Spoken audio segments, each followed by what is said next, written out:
صلى الله تعالى عليه وعلى آله وأصحابه وأتباعه وأشياعه وأنصاره وأهل بيته أجمعين وسلم تسليما كثيرا كثيرا. أما بعد فقد قال الله تعالى في القرآن المجيد: فأعوذ بالله السميع العليم من الشيطان الرجيم. بسم الله الرحمن الرحيم. يا أيها الذين آمنوا لا تلهكم أموالكم ولا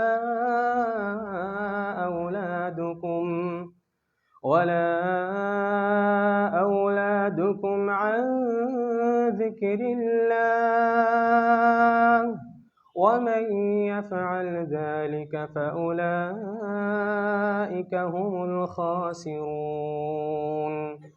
وأنفقوا مما رزقناكم من قبل أن يأتي أحدكم الموت فيقول رب لولا أخرتني إلى أجل قريب فأصدق وأكن من الصالحين. وقال النبي الأمين صلى الله عليه وسلم عن أبي ذر قال قال لي رسول الله صلى الله عليه وسلم: اتق الله حيثما كنت وأتبع السيئة الحسنة تمحوها وخالق الناس بخلق حسن. আলহামদুলিল্লাহ, সমস্ত স্তুতি সমস্ত প্রশংসা সেই আল্লাহ তাআলার জন্য, যার সীমাহীন অবদানে বদৌলতে আজকের এই শীতের দিনে, পবিত্র জুমার দিন, দুনিয়াবী কাজকে তুচ্ছ জ্ঞান করে তার এই পবিত্র গৃহে এসে তারই পবিত্র কোরআন এবং সহিহ সুন্নাত থেকে কিছু বলার এবং কিছু শোনার যে তৌফিক আল্লাহ তাআলা আমাদেরকে দিলেন, সেই আল্লাহর প্রতি অন্তরস্থল থেকে কৃতজ্ঞতা জ্ঞাপন করি আলহামদুলিল্লাহ। দরুদ ও সালাম বর্ষিত হোক সেই হাবিবের প্রতি, যার আদর্শকে বাস্তবায়ন করা আমাদের একমাত্র লক্ষ্য উদ্দেশ্য। আমাদের ব্যক্তি জীবন, পারিবারিক জীবন, সামাজিক জীবন, সর্বোপরি রাষ্ট্রীয় জীবন কিভাবে পরিচালনা করতে হবে, সব কিছুর একটা উত্তম এবং আদর্শ রূপরেখা যে মহান নবী আমাদেরকে দিয়ে গেছেন, যার মাধ্যমে জান্নাতকে উদ্বোধন করা হবে, যার সুপারিশ আমরা কামনা করি, সেই মহান রাসূলের প্রতি দরুদ পাঠ করি সাল্লাল্লাহু আলাইহি ওয়াসাল্লাম। সম্মানিত উপস্থিতি,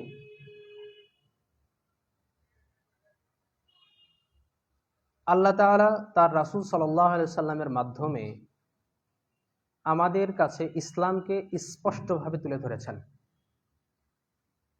বিদায় হজের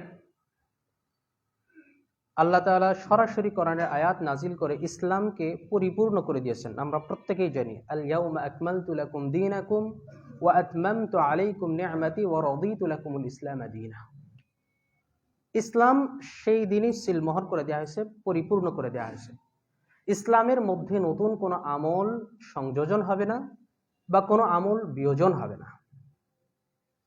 ইবাদতের ক্ষেত্রে, যে কোনো ক্ষেত্রে ইসলামের সাথে যেগুলো সংশ্লিষ্ট, সেগুলোর ক্ষেত্রে যদি আমরা দেখি যে এই কর্মটা, এই আমলটা রাসূলের নির্দেশ অনুযায়ী হচ্ছে না, রাসূল সাল্লাল্লাহু আলাইহি ওয়াসাল্লাম যেভাবে করেছেন সেইভাবে হচ্ছে না, তাহলে আমরা সেটাকে গ্রহণ করি না, সেটাকে আমরা আমল হিসেবে সাব্যস্ত করি না, বিদআত বলি বা পথভ্রষ্টতা বলি।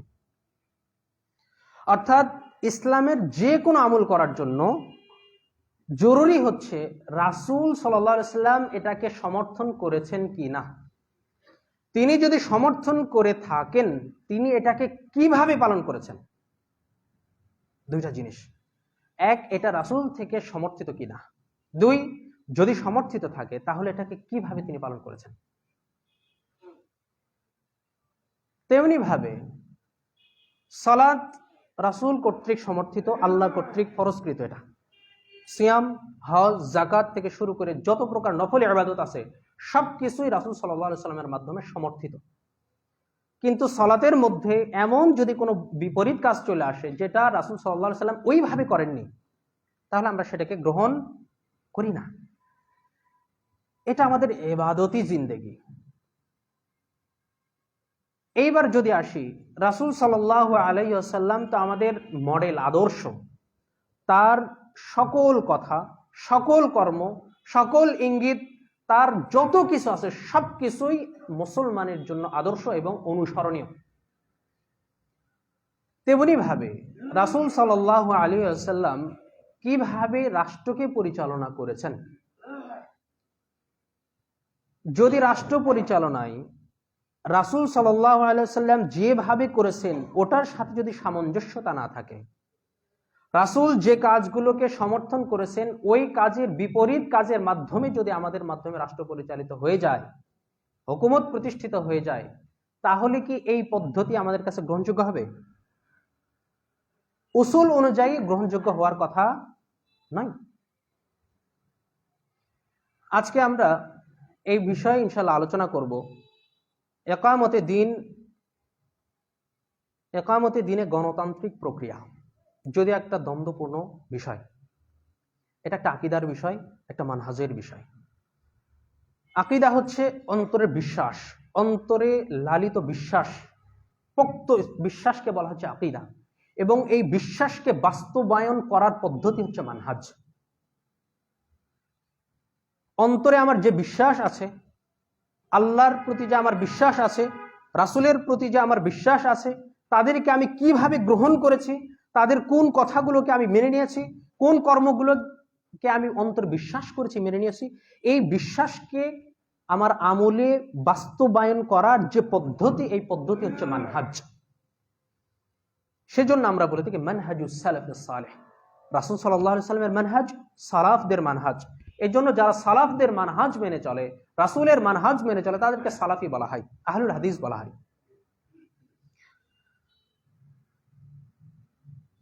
যেমন ভাবে একটা উদাহরণ দেয়া যেতে পারে, একটা পাত্রে যদি কুকুর তা লেহন করে, চাটাই, তাহলে ওই পাত্রকে 7 বার ধুতে হয়, তাই না? পবিত্রতা অর্জন করতে হয়, এটা আমরা প্রত্যেকে বিশ্বাস করি, এটা আমিও বিশ্বাস করি, আপনারাও বিশ্বাস করেন। কিন্তু রাসূল সাল্লাল্লাহু আলাইহি সাল্লাম এই পাত্রকে পবিত্র করার জন্য একটা নির্দিষ্ট উসুল দিয়ে দিয়েছেন, একটা পদ্ধতি দিয়ে দিয়েছেন। সেটা কি? এটাকে 7 বার ধৌত করতে হবে, একবার মাটি দিয়ে ধৌত করতে হবে। এটা রাসূলের শিখে দেওয়া পদ্ধতি। আমিও বিশ্বাস করি এই পাত্রে পবিত্র না হওয়া পর্যন্ত এই পাত্র থেকে পান করা জায়েজ হবে না, অপবিত্র পাত্র এটা। আপনিও বিশ্বাস করেন সেম, আমার আপনার আকীদা একই। কিন্তু আমি এটাকে পানি দিয়ে না ধুয়ে, একবার মাটি দিয়ে না ধুয়ে, এটাকে যদি আমি কোনো অপবিত্র জিনিস দিয়ে 7 বার কেন 10 বার পরিষ্কার করি, এটা পবিত্র হবে? মদ অপবিত্র জিনিস, এটাকে যদি আমি 10 বার ওই থালাকে বা ওই বাসনকে যদি আমি পরিষ্কার করি, তাহলে কি সেটা পবিত্র হবে? পবিত্র হবে না, কারণ পদ্ধতিতে ভুল, মানহাজে ভুল। রাসূল সাল্লাল্লাহু আলাইহি সাল্লামের প্রত্যেকটা কর্মকে আহলুল হাদিসরা শিরোধার্য হিসেবে গ্রহণ করেছেন যুগে যুগে। যেমন যারা হজে গিয়েছেন, রমল করেছেন, যখন সাই করতে হয় প্রথম 2-3 বার বুক ফুলিয়ে জোরে হাঁটতে হয়। এটার হিকমত কি? রাসূল সাল্লাল্লাহু আলাইহি সাল্লাম যখন দূর থেকে সাহাবীদেরকে নিয়ে যখন হজ করতে আসতেন, তখন কাফেররা পাহাড়ের উঁচু থেকে তারা লক্ষ্য করত যে মুসলমানরা দুর্বল হয়ে পড়েছে কিনা, মুসলমানদেরকে যেন কাফেররা দুর্বল মনে না করে। এই জন্য রাসূল সাল্লাল্লাহু আলাইহি সাল্লাম বুক ফুলিয়ে হাঁটতেন। প্রথম কয়েকবার তিনি বুক ফুলিয়ে হাঁটতেন, সাহাবীদেরকে বলতেন তোমরা রমল করো, বুক ফুলিয়ে বেটাগিরি দেখে হাঁটো। কিন্তু আজকে কি সেটা প্রয়োজন আছে? কাফেরকে দেখানোর আজকে প্রয়োজন আছে বুক ফুলিয়ে হাঁটা? আমরা তো যাই আরামে, থাকি গিয়ে এসি রুমে, কিন্তু তারপরেও এটাকে আমরা সুন্নাহ হিসেবে গ্রহণ করেছি। কেন? কারণ আল্লাহ তাআলা স্পষ্টভাবে সূরা আহজাবের 21 নম্বর আয়াতে বলে দিয়েছেন, লাকাদ কানা লাকুম ফি রাসূলিল্লাহি উসওয়াতুন হাসানাহ, রাসূলের মধ্যেই তোমাদের জন্য রয়েছে উত্তম আদর্শ। মুআবিয়া রাদিয়াল্লাহু আনহু যখন বললেন সাদাকাতুল ফিতর খাদ্যদ্রব্য দিয়ে দেওয়ার যখন তিনি সিদ্ধান্ত দিলেন, আবু হুরায়রা রাদিয়াল্লাহু আনহু এর বিরোধিতা করলেন, বললেন লাকাদ কানা লাকুম ফি রাসূলিল্লাহি উসওয়াতুন হাসানা, রাসূল যেটাই করেছেন এটার মধ্যেই আমাদের জন্য কল্যাণ রয়েছে।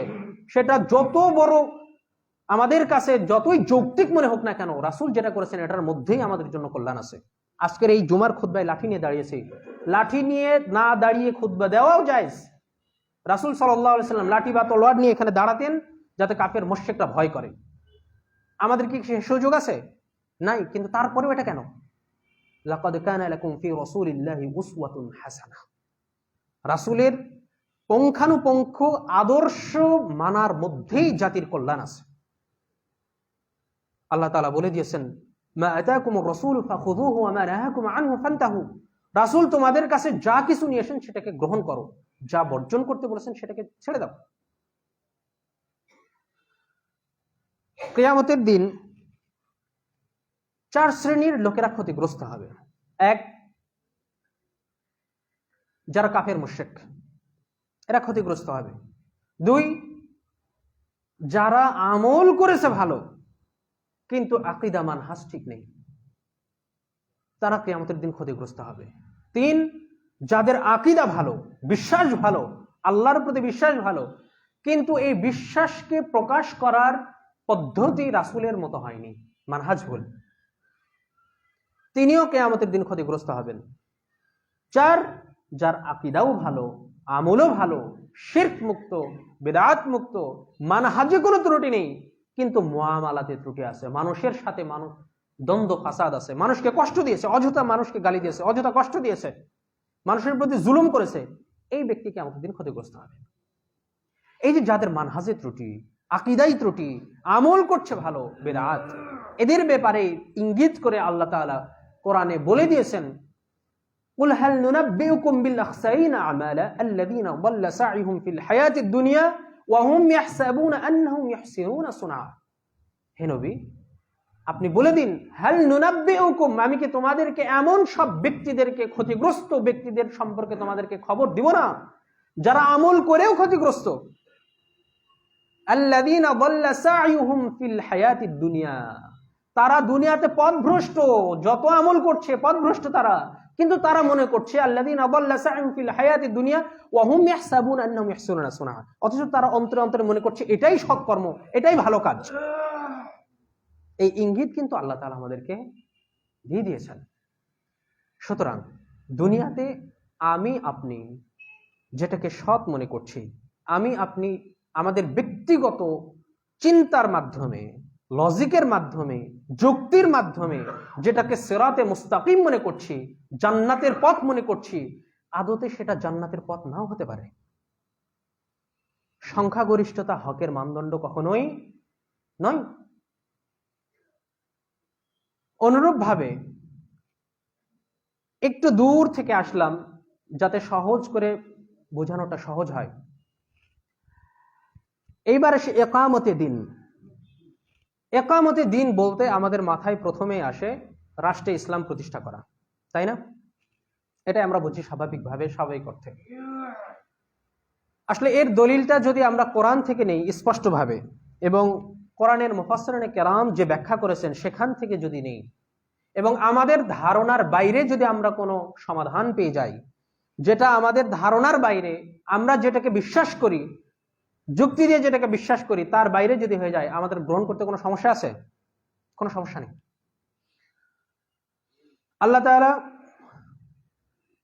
সূরা শুরার 42 নম্বর সূরা 13 নম্বর সূরাতে আল্লাহ তাআলা বলেছেন, শারা'a লাকুম মিনাদ-দীনি মা ওয়াসা বিহি নূহান ওয়াল্লাযী আওহায়না ইলাইক ওয়া মা ওয়াসায়না বিহি ইব্রাহীমা ওয়া মূসা ওয়া ঈসা আন আকিমুদ-দীনা ওয়া লা তাতাফাররাকু ফীহি কাবুরা আলাল মুশরিকিনা মা তাদউহুম ইলাইহি আল্লাহু ইয়াজতাবি ইলাইহি মান ইয়াশা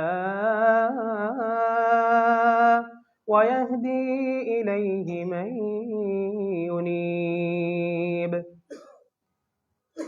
আল্লাহ তাআলা রাসূল সাল্লাল্লাহু আলাইহি সাল্লামকে আমাদেরকে উদ্দেশ্য করে দায়িত্বহীন ভাবে বলছেন, শারআ লাকুম মিনাদ-দীনি মা ওয়াসসা বিহি নূহা, আল্লাহ তাআলা দ্বীনের ক্ষেত্রে তোমাদের জন্য সেই পথকেই নির্ধারণ করে দিয়েছেন, মা ওয়াসাইনা বিহি নূহা, যে নির্দেশ তিনি নূহ আলাইহিস সালাতু ওয়াস সালামকে দিয়েছিলেন, ওয়াল্লাযী আওহাইনা ইলাইক, এবং তোমার উপরে যে ওহী আমরা প্রেরণ করেছি সেই ওহীকে বাস্তবায়ন করার নির্দেশ আল্লাহ তাআলা দিয়েছেন। দ্বীনের কোন ক্ষেত্রকে আল্লাহ তাআলা পালন করার নির্দেশ দিয়েছেন, এবং শুধু নূহ নয়, শুধু তোমাদের উপরে নয়, পূর্ববর্তী নূহ, ওয়ামা ওয়াসাইনা বিহি ইব্রাহিমা ওয়া মূসা ওয়া ঈসা, শুধু তোমরা নয়, এই নির্দেশ ছিল নূহ এর উপরে, ইব্রাহিমের উপরে, মূসার উপরে, ঈসা আলাইহিমুস সালাতু ওয়াস সালামদের উপরে। অর্থাৎ যে নির্দেশ আমি এখন তোমাদেরকে দিচ্ছি, এই নির্দেশ পূর্ববর্তী নবী রাসূলদের উপরেও ছিল। বড় বড় যারা শ্রেষ্ঠ রাসূলদের অন্যতম যারা, তাদের কথা আল্লাহ তাআলা উল্লেখ করেছেন, ইব্রাহিম আলাইহিস সালাতু ওয়াস সালাম, মূসা, ঈসা আলাইহিমুস সালাতু ওয়াস সালাম এবং নূহ আলাইহিস সালাতু ওয়াস সালাম, তাদের কথা আল্লাহ তাআলা উল্লেখ করলেন। তাদেরকে আল্লাহ তাআলা কি নির্দেশ দিয়েছিলেন, আন আকিমুদ-দীন ওয়া লা তাতাফাররাকু ফি, তোমরা দ্বীন প্রতিষ্ঠা করো, ওয়া লা তাতাফাররাকু ফি, দ্বীনের মধ্যে তোমরা বিভেদ বা অনৈক্য সৃষ্টি করো না। এখানে আল্লাহ তাআলা কি শব্দ ব্যবহার করলেন, আকিমুদ-দীন, দ্বীন প্রতিষ্ঠা করো। এখান থেকেই ইকামতে দ্বীন, যারা আমরা রাষ্ট্রে ইসলাম প্রতিষ্ঠার অর্থকে ইকামতে দ্বীন থেকে এখান থেকে নেওয়া হয়েছে। তার মানে আল্লাহ তাআলা আমাদেরকে এখানে যেটা বললেন, রাসূল সাল্লাল্লাহু আলাইহি ওয়াসাল্লামের প্রতি আল্লাহর যে নির্দেশ ছিল, এই নির্দেশ পূর্ববর্তী নবী রাসূলদের উপরেও ছিল, আকিমুদ-দীন, তোমরা দ্বীন প্রতিষ্ঠা করো। এর তাফসিরে কুরতুবী সহ, তাফসিরে সাদি সহ, তাফসিরুল মুয়াসসার সহ, আল ওয়াসিত লি তানতাবি রাহিমাহুল্লাহ সহ যত তাফসির আছে, তাফসিরে বাগাবী সহ সকল তাফসিরের ব্যাখ্যা একই রকম। তাফসিরে কুরতুবী রাহিমাহুল্লাহ তার এই আয়াতের ব্যাখ্যাতে তিনি বলছেন, আকিমুদ-দীন, আকিমুদ-দীনের অর্থ হচ্ছে হুয়া তাওহীদুল্লাহি ওয়া তাআতুহু ওয়াল ঈমানু বিরুসুলিহি ওয়া কুতুবিহি ওয়া বিয়াউমিল জাযাই ওয়া বিসাইরি মা ইয়াকুনু আর-রাজুলু বিইকামাতিহি মুসলিমান। ইকামতের দ্বীন অর্থ হচ্ছে তাওহীদুল্লাহ, আল্লাহর একত্ববাদ প্রতিষ্ঠা এবং তার একচ্ছত্র আনুগত্য করা, ওয়াল ঈমানু বিরুসুলিহি, তার সমস্ত নবী রাসূলের উপরে বিশ্বাস স্থাপন করা, ওয়া কুতুবিহি, তার আল্লাহ তাআলার যত কিতাব আছে, শুধু কোরআন নয়, তাওরাত, জাবুর, ইনজিলের উপরেও বিশ্বাস স্থাপন করা, যেটা আল্লাহ কর্তৃক আল্লাহর কাছ থেকে এই কিতাবগুলো নাজিল হয়েছে, ওয়া বিয়াউমিল জাযা, এবং ওই যে দিন আমাদেরকে প্রতিদান দেয়া হবে, দুনিয়ার কর্মের ফলাফল আমাদেরকে যেদিন দেয়া হবে, ওই দিনের প্রতি বিশ্বাস করা, ওয়া বিসাইরি মা ইয়াকুনু আর-রাজুলু বিইকামাতিহি মুসলিমান, এবং এমন সব কর্মবলীকে প্রতিষ্ঠা করা, নিজের ব্যক্তি জীবনে বাস্তবায়ন করা, যেগুলো করলে ওই ব্যক্তিটা নিজেকে মুসলিম হিসেবে সাব্যস্ত করতে পারে। ইকামতে দ্বীনের ব্যাখ্যা ফাতহুল কাদিরে আল্লামা শাওকানি রাহিমাহুল্লাহ তিনি বলছেন, হুয়া তাওহীদুল্লাহি ওয়াল ঈমানু বিহি ওয়া তাআতুর রুসুলি ওয়া কবুলু শারাইহি। ইকামতে দ্বীন হচ্ছে আল্লাহর তাওহীদ, আল্লাহর একত্ববাদ প্রতিষ্ঠা করা, দাস হিসেবে নিজেকে আল্লাহকে এক হিসেবে, মাবুদ হিসেবে গ্রহণ করা এবং তার একচ্ছত্র আনুগত্য করা, তার রাসূলদের প্রতি বিশ্বাস স্থাপন করা এবং আল্লাহ তাআলার দেওয়া যাবতীয় বিধানগুলোকে, শরীয়তগুলোকে গ্রহণ করে নেওয়ার নাম হচ্ছে ইকামতে দ্বীন। আলী তানতাবী রাহিমাহুল্লাহ তিনি তার আল ওয়াসিত এই তাফসিরে এই আয়াতের ব্যাখ্যায় বলেছেন, ওয়া ইলতিজামু আওয়ামিরিহি ওয়া নাওয়াহিহি, ইকামতে দ্বীন হচ্ছে আল্লাহর পক্ষ থেকে যত আদেশ এবং নিষেধ আছে সবগুলোকে আঁকড়ে ধরা, ওয়া তাআতুর রুসুলি ফি কুল্লি মা জাউ মিন ইনদি রাব্বিহিম তাআতান তাম্মাহ, এবং প্রত্যেকটা নবী রাসূলকে বিশ্বাস করা এবং তাদের উপরে এটাই ফরজ ছিল যে তাদের নবী রাসূল তাদের কাছে যেটাই নিয়ে আসবেন সবকিছুকে গ্রহণ করে নেওয়া, তার আনুগত্য করা। আমার ব্যক্তি জীবনে, আমার অর্থনৈতিক জীবনে, আমার সামাজিক জীবনে, আমার রাষ্ট্রীয় জীবনে, আমি সমাজের যে কোনো স্তরে থাকি না কেন, সর্বস্তরে রাসূলদের আদর্শকে অনুকরণ করার নাম হচ্ছে ইকামতে দ্বীন।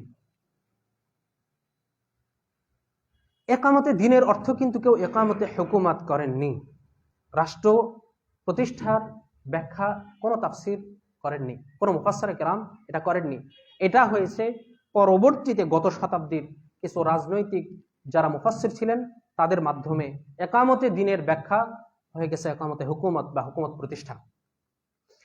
এইবার একটু যদি বিবেক খাটাই তাহলে আমরা বুঝতে পারবো আল্লাহ তাআলা যে নূহ আলাইহিস সালাতু ওয়াস সালাম, ইব্রাহিম আলাইহিস সালাতু ওয়াস সালাম, ঈসা আলাইহিস সালাতু ওয়াস সালামদেরকে যে আল্লাহ বললেন আকিমুদ্দিন, তোমরা দিন প্রতিষ্ঠা করো, তার মানে এটা নবীদের উপরে ফরজ ছিল, তাই না? নির্দেশ দিয়েছেন আল্লাহ। কিন্তু আমরা যদি নবীদের জীবনী দেখি, ইব্রাহিম আলাইহিস সালাতু ওয়াস সালাম, নবীদের মধ্যে এত 1,24,000 পয়গম্বর নবী রাসূল যে ছিলেন, তাদের মধ্যে মাত্র শাসন ক্ষমতায় ছিলেন মাত্র 4 জন নবী। এই যে এতগুলো নবী শাসন ক্ষমতায় ছিলেন না, তারা রাষ্ট্রীয়ভাবে তাদের ধর্মকে, আল্লাহ প্রদত্ত ধর্মকে, ইসলামকে তারা প্রতিষ্ঠিত করতে পারেননি, আলিয়াযু বিল্লাহ। তাহলে তারা কি ব্যর্থ? না। মূসা, ঈসা, নূহ, তাদের উপরে আল্লাহ তাআলা বললেন আকিমুদ্দিন, তোমরা দিন প্রতিষ্ঠা করো। কিন্তু মূসা আলাইহিস সালাতু ওয়াস সালাম কি দিন প্রতিষ্ঠা করেছিলেন? হুকুমত প্রতিষ্ঠা করেছিলেন? যখন ফেরাউন তাদেরকে ধাওয়া করলো, সমুদ্র পার হয়ে যাওয়ার পর ফেরাউনকে যখন প্লাবিত করে দেওয়া হলো, ফেরাউনের সব সৈন্য দলকে যখন প্লাবিত করে দেওয়া হলো, মূসা আলাইহিস সালাতু ওয়াস সালাম পারতেন তার এই অনুসারীদেরকে নিয়ে আবার ফিরে গিয়ে সেখানে একটা হুকুমত কায়েম করতে পারতেন। এটা তিনি করেননি। নূহ আলাইহিস সালাতু ওয়াস সালাম 950 বছর দাওয়াত দিয়েছেন, কিন্তু তিনি হুকুমত প্রতিষ্ঠা করেননি। ইব্রাহিম আলাইহিস সালাতু ওয়াস সালাম, তিনি হুকুমত প্রতিষ্ঠা করেননি। ঈসা আলাইহিস সালাতু ওয়াস সালাম, তাকে তো তার অনুসারীরা হত্যার জন্য পরিকল্পনা করলো, আল্লাহ তখন তাকে, ঈসা আলাইহিস সালামকে উঠিয়ে নিয়েছেন আসমানে। তাহলে যদি এই ইকামতে দ্বীনের অর্থ যদি আমরা বুঝি হুকুমত প্রতিষ্ঠা, তাহলে এখানে নবীদেরকে ব্যর্থ মনে করতে হবে, আলিয়াযু বিল্লাহ। ইকামতে দ্বীন হচ্ছে আমার সার্বিক জীবনে, আমার ব্যক্তি জীবনে, আমার সামাজিক জীবনে, আমার রাষ্ট্রীয় জীবনেও আল্লাহর দাসত্বকে প্রতিষ্ঠা করা। আগে ব্যক্তি জীবন, এরপর পারিবারিক জীবন, এরপর সামাজিক জীবন, এরপর রাষ্ট্রীয় জীবন। হুকুমত প্রতিষ্ঠা এটা ইকামতে দ্বীনের একটা অংশ, কিন্তু একমাত্র ইকামতে দ্বীন নয়, এটা মনে রাখতে হবে। হুকুমত প্রতিষ্ঠা এটা ইকামতে দ্বীনের একটা অংশ, সর্বশেষ অংশ, কিন্তু এটাই একমাত্র ইকামতে দ্বীন নয়। তাদের সাথে আহলুল হাদিসদের মৌলিক কনফ্লিক্ট হচ্ছে, আহলুল হাদিসরা সংস্কারের মাধ্যমে হুকুমত প্রতিষ্ঠা চায়, আর যারা ইকামতে দ্বীন বলতে শুধু ইকামতে হুকুমত বোঝেন, তারা ক্ষমতায় গিয়ে তারপর সংস্কার চান। এখানে আরেকটা আয়াতে আল্লাহ তাআলা ইকামতে দ্বীন সম্পর্কে আমাদেরকে আল্লাহ তাআলা ইঙ্গিত দিয়েছেন। ইকামতের অর্থটা কি? আল্লাহ তাআলা বলেছেন, কুল ইয়া আহলাল কিতাব লাস্তুম আলা শাইইন হাত্তা তুকিমুত তাওরাত ওয়াল ইনজিলা ওয়া মা উনজিলা ইলাইকুম মির রাব্বিকুম। হে নবী, আপনি বলে দিন, ইয়া আহলাল কিতাব, হে আহলে কিতাবরা শুনে রাখো, হে ইহুদি নাসারা শুনে রাখো, লাস্তুম আলা শাইইন, তোমরা কোনো কিছুর উপরেই প্রতিষ্ঠিত নও, হাত্তা তুকিমুত তাওরাত ওয়াল ইনজিল, যতক্ষণ না তোমরা তাওরাত এবং ইনজিল প্রতিষ্ঠিত করতে পারবে।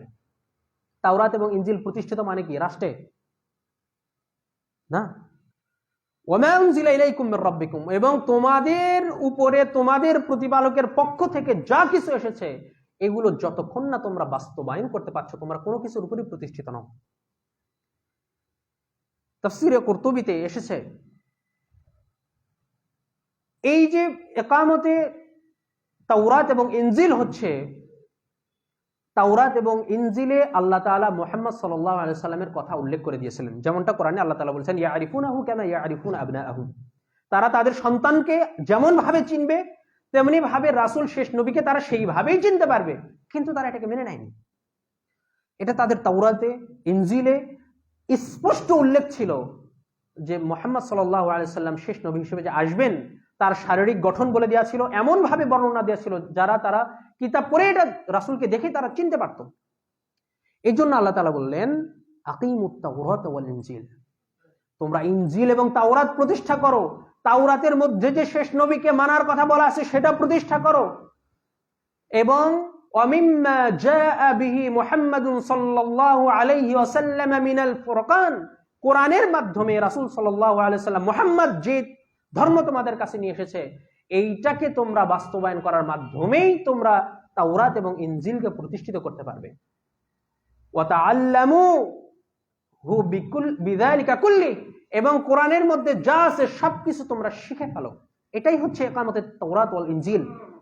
ওয়া তুমিনু বিমা ফীহি মিনাল ঈমানি বিমুহাম্মাদিন ওয়া বিতাসদীকিহি, এবং ওই কিতাবের মধ্যে, কোরআনের মধ্যে যা আছে তার প্রতি বিশ্বাস স্থাপন করো এবং মুহাম্মদকে নবী হিসেবে স্বীকৃতি প্রদান করো, তাহলেই তোমাদের তাওরাত এবং ইনজিল প্রতিষ্ঠিত হয়ে যাবে। সুবহানাল্লাহ।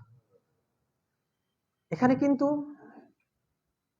শুধু ইকামত দিন বলতে যদি আমরা হুকুমত বুঝি, তাহলে কিন্তু এই আয়াতের অর্থগুলো অপব্যাখ্যা হয়ে যাবে।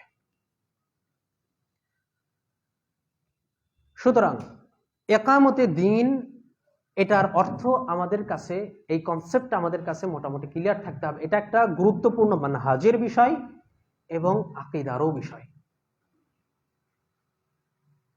এইবার আসি, রাসূল সাল্লাল্লাহু আলাইহি ওয়াসাল্লাম আমাদের কাছে যে এসেছিলেন, কোন উদ্দেশ্যে এসেছিলেন?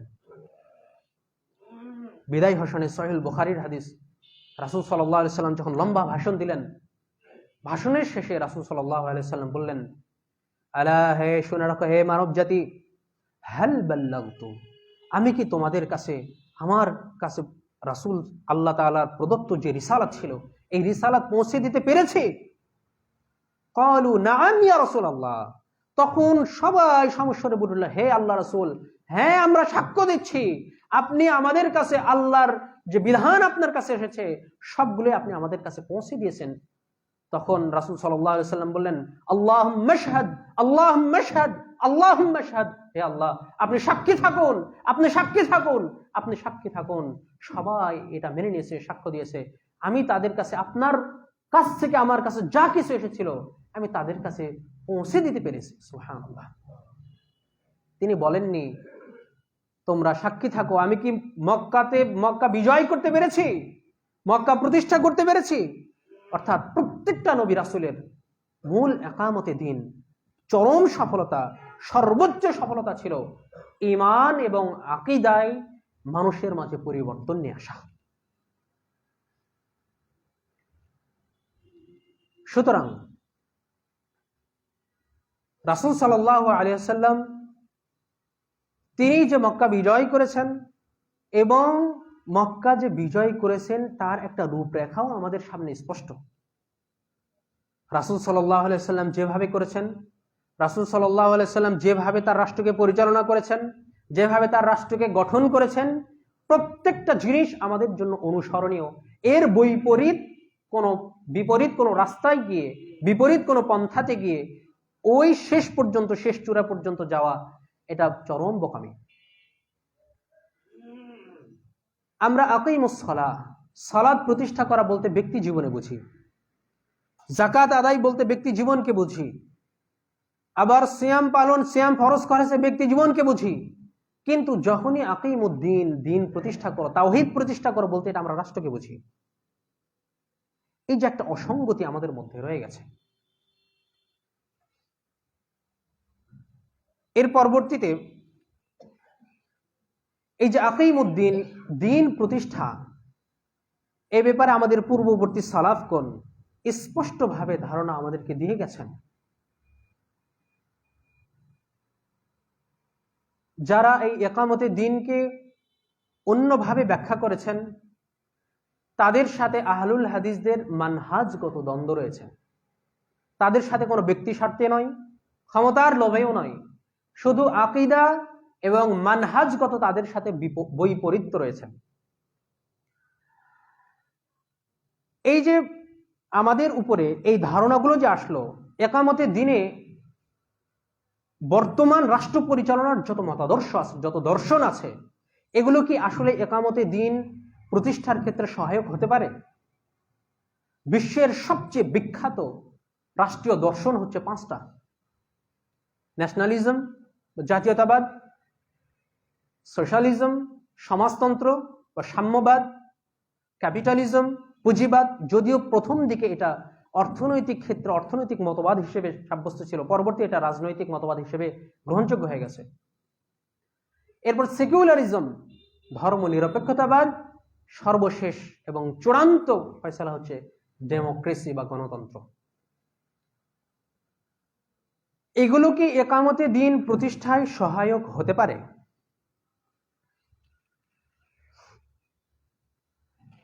আমরা তিনটা মৌলিক বিষয়ে কিছু কথা বলার চেষ্টা করব ইনশাআল্লাহ। প্রথমত কথা যদি বলতে হয় তাহলে বলতে হয় জাতীয়তাবাদ, ন্যাশনালিজম। কাফের মুশরিকদের কাছে সবচেয়ে গুরুত্বপূর্ণ এবং মারণাস্ত্র হচ্ছে মুসলমানদের আদর্শ নীতি নৈতিকতাকে ধ্বংস করার জন্য তাদের সবচেয়ে গুরুত্বপূর্ণ বীজ বাষ্প হচ্ছে জাতীয়তাবাদের বীজ বাষ্প, যেটা বোঝাও অনেক সূক্ষ্ম, যার ধারণা আমাদের কাছে অনেকটাই মিষ্টি মনে হয়, আদতে এতে মুসলমানদের ক্ষতি ছাড়া কোনো উপকার নেই। জাতীয়তাবাদকে প্রতিষ্ঠার জন্য জাল হাদিসও বর্ণিত হয়েছে। ইহুদি নাসারারা জাল হাদিসও বর্ণনা করেছে। একসময় কুফার কাজী ছিল তারা জাল হাদিস বর্ণনা করবে। অনেক ইহুদি নাসারারা অনেক জাল হাদিস বর্ণনা করেছে। যেমন একটা জাল হাদিস হচ্ছে হুব্বুল ওয়াতানি শু'বাতুম মিনাল ঈমান, দেশপ্রেম ঈমানের একটা অংশ, তাই না? জাল হাদিস। এটা জাতীয়তাবাদের সুরসুরি দিচ্ছে। জাতীয়তাবাদ কি? জাতীয়তাবাদের মূল উপাদান হচ্ছে 6টা। 1, বংশ, অঞ্চল, ভাষা, বর্ণ, অর্থনৈতিক ঐক্য এবং শাসনতান্ত্রিক ঐক্য। এখানে ধর্মের কোনো অস্তিত্ব নেই। আমার দেশে হিন্দু, সে আমার ভাই। আফ্রিকার জঙ্গলে মুসলমান আছে, তার চেয়ে আমার দেশের হিন্দুর হক আমার কাছে বেশি। আলিয়াযু বিল্লাহ। এটা কেমন ধরনের জাতীয়তাবাদ? জাতীয়তাবাদ সরাসরি কোরআন এবং হাদিসের বিরোধী, যেখানে আল্লাহ তাআলা বলছেন ইন্না আকরামাকুম ইনদাল্লাহি আতকাকুম। আমি তোমাদেরকে ইন্না আকরামাকুম ইনদাল্লাহি আতকাকুম, আল্লাহর নিকটে সবচেয়ে সম্মানের পাত্র হচ্ছে যারা সবচেয়ে বেশি পরহেজগার। আল্লাহ তাআলা বলেছেন আমি তোমাদেরকে সৃষ্টি করেছি, জাতি গোত্রে বিভেদ করে দিয়েছি, বিভিন্ন জায়গাতে তোমাদেরকে ছড়িয়ে ছিটিয়ে দিয়েছি, লিকাবাইলা লিতাআরাফু, যাতে করে তোমরা পরস্পরে পরিচিত হতে পারো। তবে জেনে রাখো ইন্না আকরামাকুম ইনদাল্লাহি আতকাকুম, সমস্ত সৃষ্টির মধ্যে, মানুষদের মধ্যে আল্লাহর নিকটে সবচেয়ে সম্মানিত হচ্ছে যে ব্যক্তি পরহেজগারিতায় সবচেয়ে বেশি পারদর্শী। জাতীয়তাবাদ হচ্ছে জাহেলি যুগের গোত্র প্রথা যেটা ছিল, এই গোত্র প্রথার একটা আপডেট ভার্সন। জাতীয়তাবাদের ধর্মের কোনো অস্তিত্ব নেই। এখানে অঞ্চল ভিত্তিক, বর্ণভিত্তিক, বংশভিত্তিক, শাসন ভিত্তিক এবং অর্থনীতির ভিত্তিতে এই মতাদর্শটা গঠিত হয়েছে। কোন মুসলিম কখনোই এই জাতীয়তাবাদে বিশ্বাসী হতে পারে না। এই জাতীয়তাবাদে বিশ্বাসী করেই হিন্দুকে আমার ভাই বানিয়ে দেওয়া হয়েছে। এই জাতীয়তাবাদে বিশ্বাসের চারা বপন করেই মুসলমানদের মধ্যে ধর্ম যার যার উৎসব সবার করে দেওয়া হয়েছে। এই জাতীয়তাবাদের বীজ বপন করেই আমরা এক একজনকে বলছি হিন্দু আমার ভাই, ইহুদি নাসারা আমার ভাই, খ্রিস্টান আমার ভাই। আলিয়াযু বিল্লাহ। কোশ্চিন কালো একজন হিন্দু আমার ভাই হতে পারে না। যে হিন্দু ভারতে আমার মসজিদ পোড়াচ্ছে, মুসলমানদের হৃদয়ের স্পন্দন মসজিদ যারা পোড়াচ্ছে, তারা কখনোই মুসলমানদের ভাই হতে পারে না। যাদের রক্ত, যাদের হাত সেই আমাদের নিষ্পাপ বাচ্চাদের, ফিলিস্তিনি নিষ্পাপ বাচ্চাদের রক্তে রঞ্জিত হয়েছে, তারা কখনোই আমার ভাই হতে পারে না। শুধু যারা আমাদের সাথে শত্রুতা করবে না, তারা আমাদের ভালো ব্যবহারের হকদার, কিন্তু আমার ভাই কখনোই হতে পারে না। যখন সাঈদ ইবনে মুসাইয়িব ইসলাম গ্রহণ করলেন, তখন মা তাকে খুবই ভালোবাসতেন। মা তাকে বলে ইয়া বাবা, তুমি শুনে রাখো, আমি কোনো কিছু খাবো না, কোনো কিছু পানও করবো না।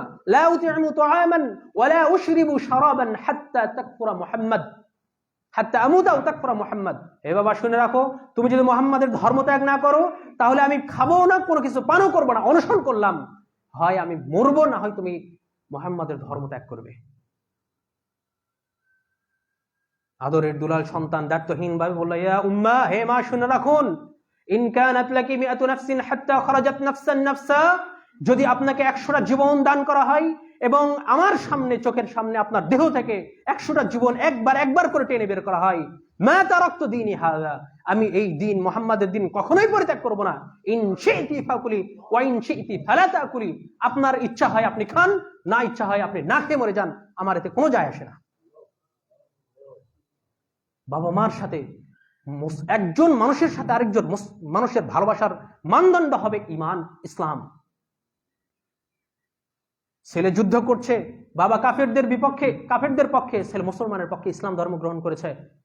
ছেলে তলোয়ার নিয়ে যুদ্ধ করছে, বাবা সামনে চলে এসেছেন, ছেলে চাচ্ছে যে বাবাকে একটু এড়িয়ে গিয়ে অন্যজনের সাথে তিনি লড়াই করবেন, বাবা বারবার সামনে চলে আসছে, আবার তিনি এড়িয়ে যাওয়ার চেষ্টা করেন, আবার সামনে চলে আসে, এরপর না পেরে তলোয়ার দিয়ে এক আঘাতে বাবার মাথায় আঘাত করে মাথাকে দ্বিখণ্ডিত করে দিয়েছেন।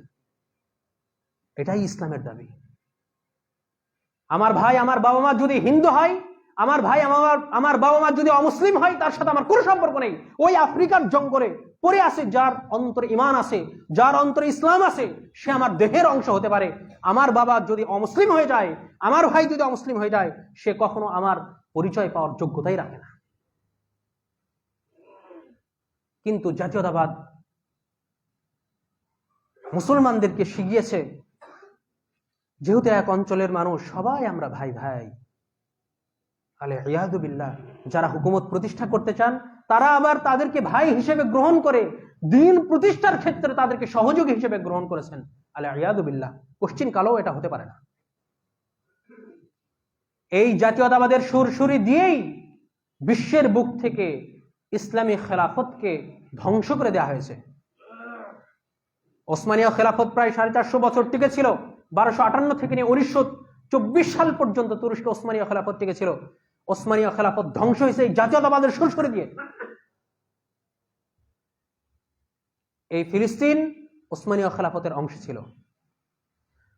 ওসমানীয় খেলাফত তখন প্রায় 52 লক্ষ বর্গমাইলের মালিক ছিল। তুরস্ক তখন বিশ্বের সবচেয়ে বড় দেশ, একটা মহাদেশের মতো ছিল। কিন্তু কামাল আতাতুর্ক বা কামাল পাশা যাকে বলা হয়, আতাতুর্ক মানে হচ্ছে জাতির পিতা। আমাদের দেশে যেমন জাতির পিতা বলা হয় শেখ মুজিবুর রহমানকে, তেমন তুরস্কের জাতির পিতা বলা হয় কামাল আতাতুর্ক, কামাল পাশা। এই বদমাইশ ইহুদি নাসারাদের কাছ থেকে, আমেরিকা থেকে ডিগ্রি নিয়ে এসে যখন তুরস্কে আসলো, তুরস্কে এসে জাতীয়তাবাদের আন্দোলন শুরু করলো।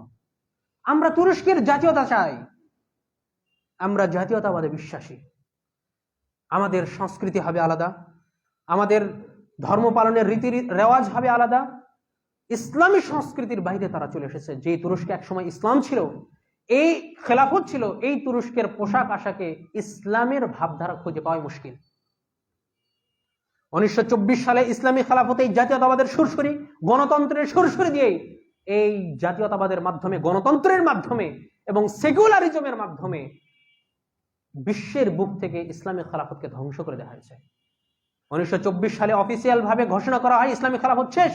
গণতন্ত্র, সেকুলারিজম এবং জাতীয়তাবাদ, ন্যাশনালিজমের যাত্রার পথ শুরু হয় 1924 সাল থেকে।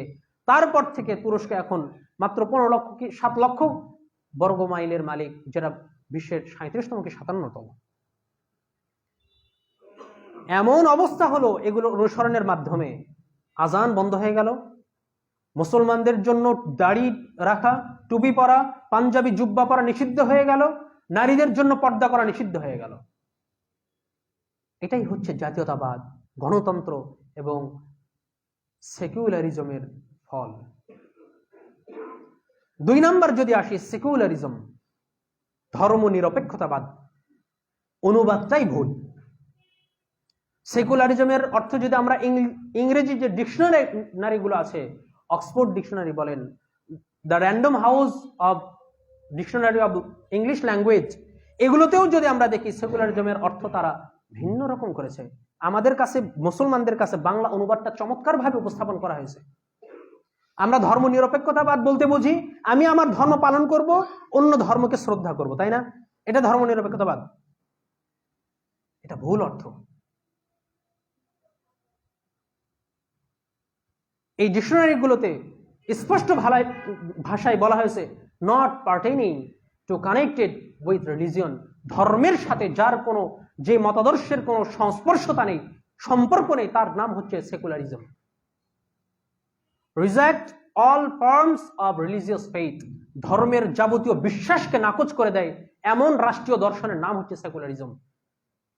বহির্বিশ্বে পাশ্চাত্যে যারা, খ্রিস্টানদের যারা চার্চে থাকে, গির্জায় যারা থাকে, তাদের বৈরাগ্য জীবন থেকে যখন তারা সাংসারিক জীবনে চলে যায়, অর্থাৎ পরলৌকিক জীবন থেকে ফিরে এসে তার জীবনটাকে পরকালমুখী থেকে যখন দুনিয়াবি মুখী করে, তখন তাকে বলা হচ্ছে সেকুলার।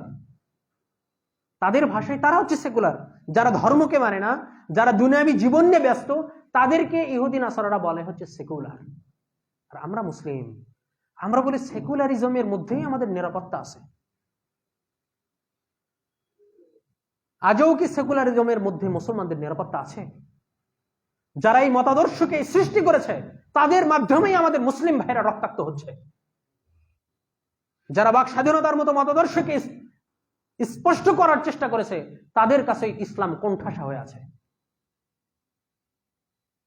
সুতরাং মানব রচিত কোন দর্শনের মাধ্যমে, কোন ইজমের মাধ্যমে ইসলামী খেলাফতের মতো পবিত্র একটা জিনিস কখনোই প্রতিষ্ঠিত হওয়া সম্ভব নয়।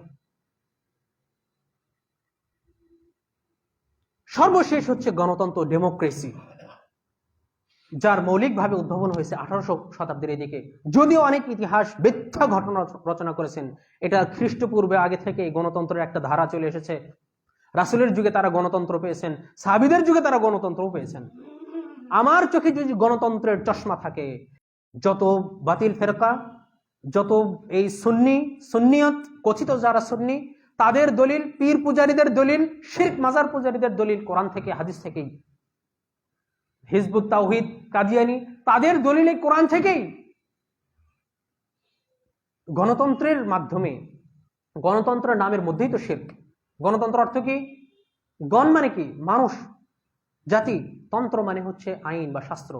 গণতন্ত্র মানে হচ্ছে মানব রচিত আইন বা মানব রচিত শাস্ত্র। এটাকে যদি আমি আর একটু ভালো করে, সুন্দর করে, একটু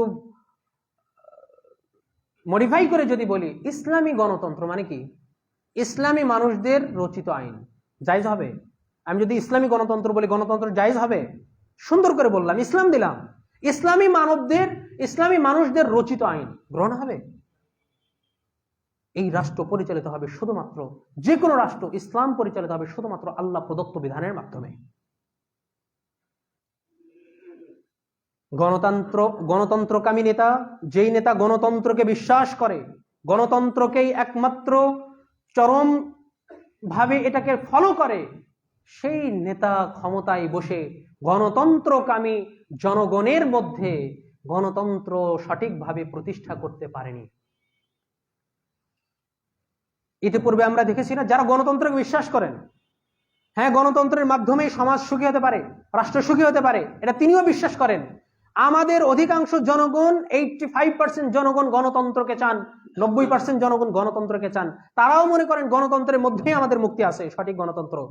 জনগণও গণতন্ত্র চায়, গণতন্ত্রের মাধ্যমেই রাষ্ট্র পরিচালনা হলো, গণতন্ত্রকামী নেতার মাধ্যমেও রাষ্ট্র পরিচালিত হলো, তারপরেও কি গণতন্ত্র প্রতিষ্ঠিত হয়েছে?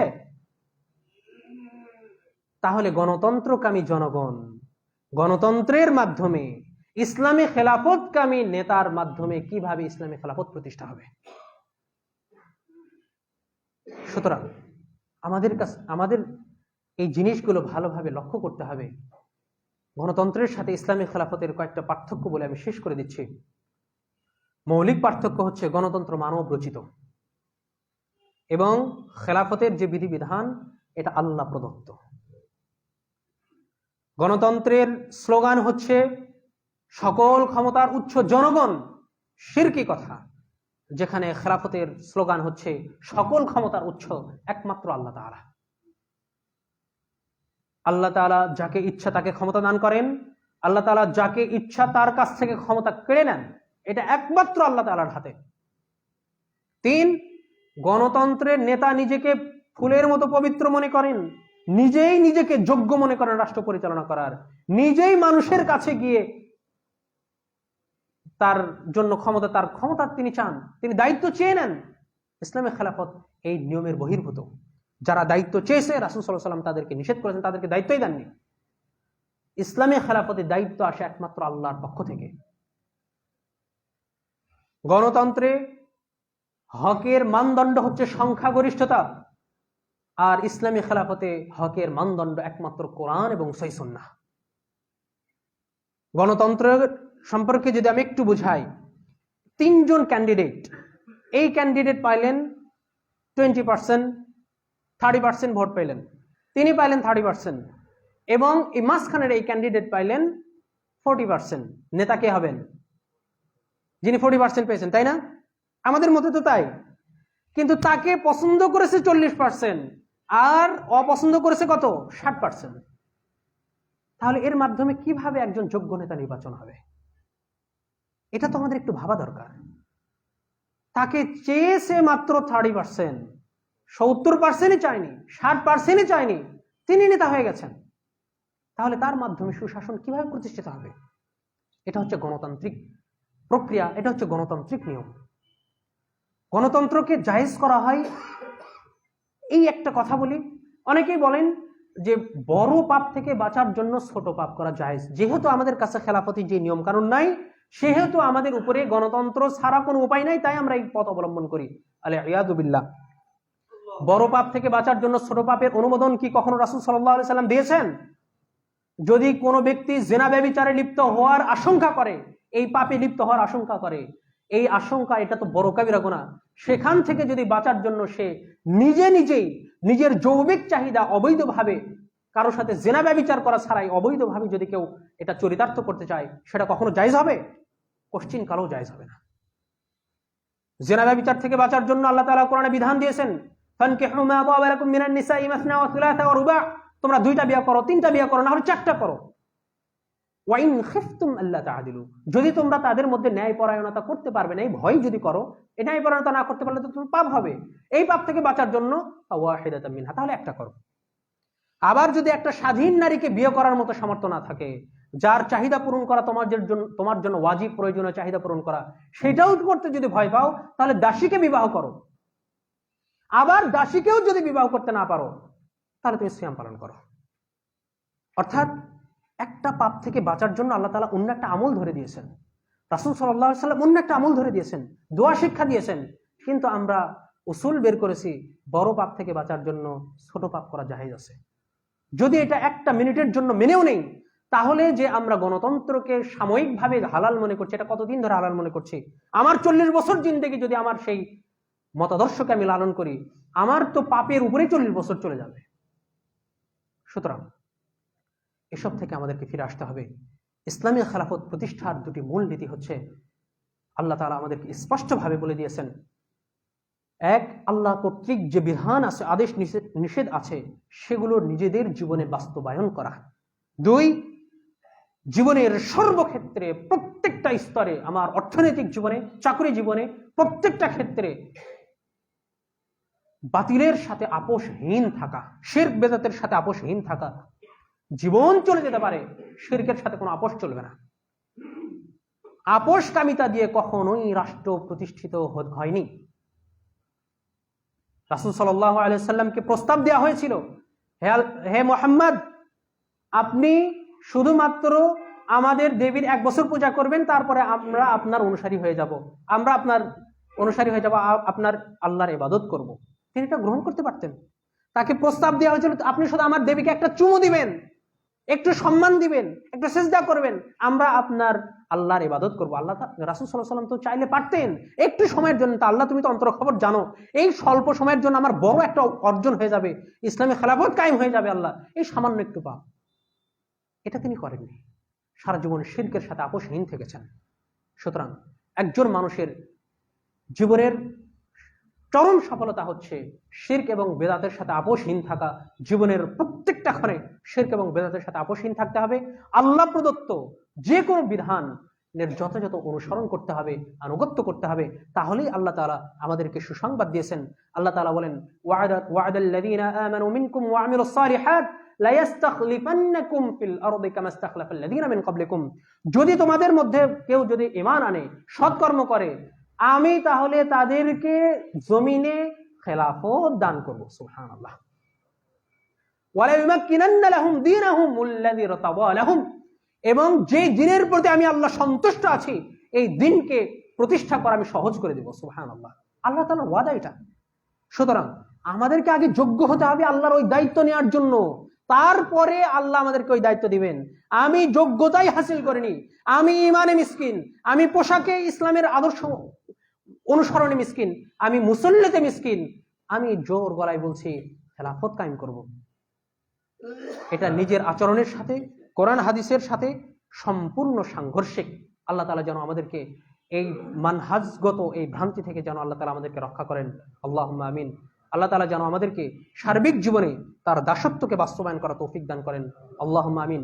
জীবনের শেষ নিঃশ্বাস পর্যন্ত প্রত্যেকটা স্তরে যেন শিরক এবং বিদআতের বিপক্ষে আপোষহীন থাকার যেন আল্লাহ তাআলা তৌফিক দান করেন। আল্লাহুম্মা আমিন। আকুলু কওলি হাযা আস্তাগফিরুল্লাহ লি ওয়া লাকুম ওয়া লিসাইরিল মুসলিমিন ফাস্তাগফিরুহু ইন্নাহু হুয়াল গফুরুর রহিম।